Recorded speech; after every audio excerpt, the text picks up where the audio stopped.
Okay, this section's over functions, and it's probably going to take me a couple of videos to get through this. But basically, anytime you have an equation with two variables, that is a relation. It's not a function unless you have an element from a set called the domain that's assigned with exactly one and only one element from a set R called the range. Let's take a look at a silly example here.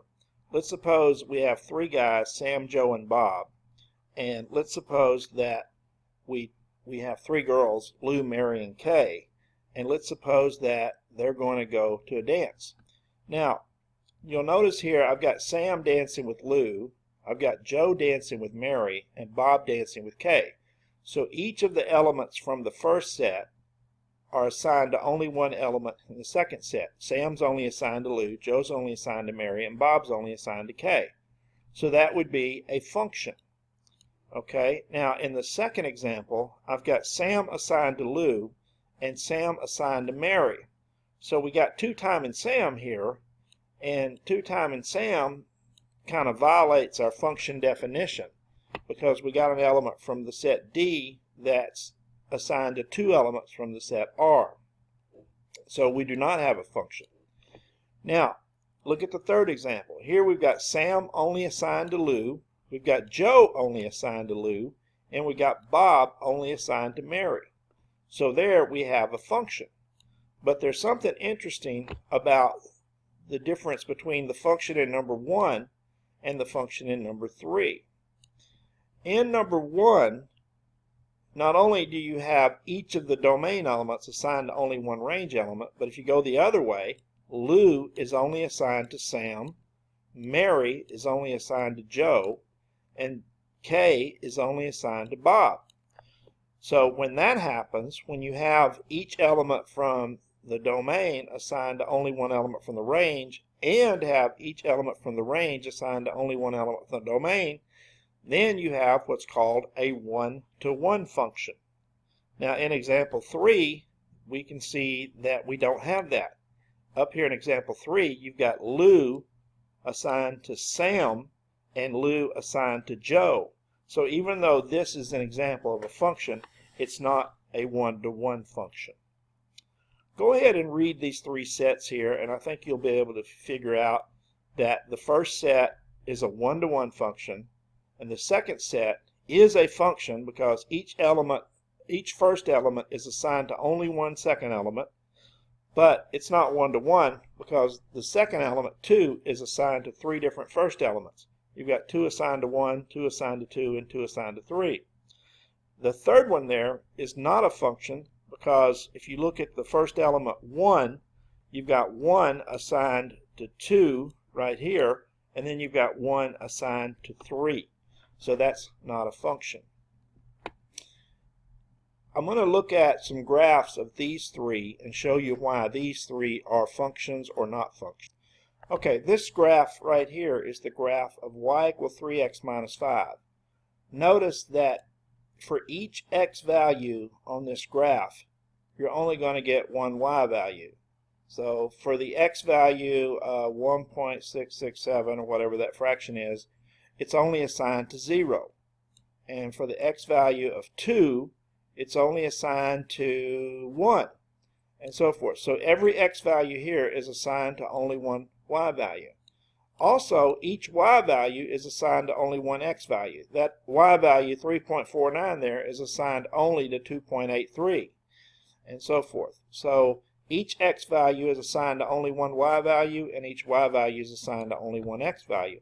Therefore, this is a function, and it is a one-to-one function. So it satisfies both. It's a function because each x is assigned only one y value, and it's a one-to-one function because you have the additional condition that each y is assigned to only one x value. Okay, now this is the graph of y equals x squared plus 3. Now notice here, if you move along this graph, each x value is assigned to only one y value. So no matter where you go, each x value is only assigned to one y value. All right. So it is a function. But if we were to just take a look just maybe right here at x equal -1, if I can get it to line up there, where's it at? Anyway, okay. So anyway, at -1, you're going to get 4. Okay? Doesn't want to cooperate. But at -1, you're going to get 4. But then if you go over here to 1, you're going to get 4 as well. So basically, -1 gives you 4, and 1 gives you 4. So there, we've got this number 4, this y value 4, that corresponds to two different x values, one over here and one over here. And so that violates the one-to-oneness, but it's still a function. Of course, in my notes here, I used 7 instead of 4, and found that 7, if x is -2 or if x is 2, you get 7 for both of those. Okay, so in that case, it's not a one-to-one function. Okay, so here's the third one that I've got listed on the paper. It's absolute value of y equal x. Now notice, if I use x equal 3, that x value corresponds to this y value up here, which would be positive 3. But that x value also corresponds to this y value down here, which is actually -3. Okay, so that violates the function definition. So this one cannot be a function. Therefore, I'm not even going to check for one-to-oneness because it's not a function. So basically, this third one is not a function. Okay? Now, when you have a function, this is the function notation. S of t, that means S evaluated at t. F of z, that means F evaluated at z. When you have this function notation, the letter inside the parentheses here is the independent variable. So that means that whatever rules this function is defining, here in this case it's 3t squared minus t plus 2, that t is the independent variable. And really, the function itself, S of t, it's dependent. It depends on what you plug in for t. Same thing with f of z. Here with f of z, 2z to the 5th minus the absolute value of z. Z is the independent variable, and the dependent variable would be f of z. Okay. Now, I know many times a function is going to be in the form of f of x, but I just wanted to use some different letters there for you. Okay, let's talk about the domain of a function. Now, you can graph these functions to determine the domain, but on these, first we're just going to use some common sense. Okay, so let's take a look at this polynomial right here. It's actually a quadratic. Just ask yourself, is there any, the domain is a set of all possible values for the independent variable. So, are there any values that you can't plug into this function for x? I mean, can't I square any number and subtract 2 times any number and add 1 to it? So any number I plug in for this is going to give me a real number. So here the domain is all real numbers. Now, if you look at the next one, you get square root of x minus 5. Well, the problem with this one is, remember, for that, x minus 5 has to be greater than or equal to 0. Because you can't take the square root of a negative number, so x minus 5 must be greater than or equal to 0, so that you can avoid having a negative number under the radical, or square root. So if I solve that, that tells me that x must be greater than or equal to 5. Okay? Now I've got a typo over here. It should be greater than or equal to in both of these cases. So anyway, your domain is all values greater than or equal to 5. So you can plug 5 in. If you plug 5 in, you get 0. You can plug any number greater than 5 in.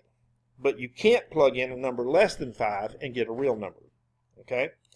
Now, this is kind of like the line that I just showed you. And if you saw on that line, you can plug in any number you want. Okay? for x, and you'll get a real number. Now on the next one, you can plug in any number here except for one number, and it's the number that makes the denominator 0. So what makes x minus 2 equal 0? X equal 2. So you can use any number except x equal 2. So we're going to ban 2 from the domain. So x cannot equal 2.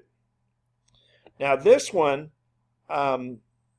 let's think about it. You've got 9, you got a square root, you've got 9 minus x squared. Okay? Well, let's think about it. We know that 3 squared is 9, right? Well, then if I put a number greater than 3 in here for x, it's going to give me a number greater than 9. So I can't have a number greater than 3. I can put 3 in, because that would just give me square root of 0. But I can't have a number greater than 3, or I'd get a negative on the round. Now, the other thing you probably didn't think about is negative 3 squared also gives me 9. So I can't use a number smaller than negative 3. Like I can't put negative 4 in there, because then I'd have 9 minus 16, and I'd have the square root of negative 7. So I can't use a number to the left of negative 3. I can't use a number to the right of positive 3. So that means that my domain has to be the numbers between negative 3 and 3, including negative 3 and 3 themselves. So that's the domain. So any number between negative 3 and 3 and the numbers negative 3 and 3. Now this one is just like the one before it. So this one is just like the one we had up here, except for this rational function, I need to factor the denominator. So let me factor x squared minus 4. It factors in x plus 2 and x minus 2. Now remember up here, we couldn't let the denominator be 0, so x couldn't be 2. Well here, in this denominator, there's two ways x can be 0. If x is negative 2, we got a problem, because we'd have 0 in the denominator. Or if x is positive 2, we have a problem. So for this function, we can't let x be 2 or negative 2. Okay? Now in all of these, I'm not giving you the interval notation, but you should review interval notation so you know how to write these sets in interval notation as well. Okay, now if you're given a graph, like here's a graph of a function. Okay, you can see that this graph starts at 2. I really need a little dot there to show you it starts at 2. So there it is. So this graph starts at 2, but there's no x values to the left. The only x values are to the right, and they go on forever. Okay? So that means that the domain is all values greater than or equal to 2. And so that would be the domain of that graph. Okay? Let's go back to those 3 equations we talked about a minute ago. This one was 3x minus 5, this line. Okay, now notice if you took a vertical line and you slid this line to the left or the right, it's never going to cross this graph more than once. So that means there's no x values that's assigned to 2 different y values. And this is called the vertical line test. Since a vertical line does not cross this more than once, this has to be a function. Okay, here's the parabola that we had. Again, if you take this vertical line and you slide it to the right or slide it to the left, it's never going to cross the parabola more than once. So that means no x values are going to be assigned to 2 different y values. So again, that we know from the vertical line test that that's a function. Now this is the one where absolute value of y equals x. Notice here that this vertical line crosses it here and here. So this graph, this actual graph, fails the vertical line test. So we know that's not a function.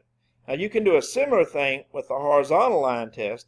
If a horizontal line does not cross it more than once, it's going to be 1 to 1. If it does cross the graph more than once, it's not 1 to 1. I'll just show you one example on that one. Okay, so here's the quadratic function we graphed earlier. Notice that this horizontal line crosses it at -1, 4 and +1, 4. So you can see that 4 is assigned to -1 and 4 is assigned to 1.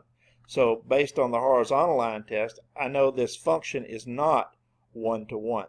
So you can use the vertical and horizontal line test to determine whether you have functions and whether those functions are 1 to 1. Going on to the next video now.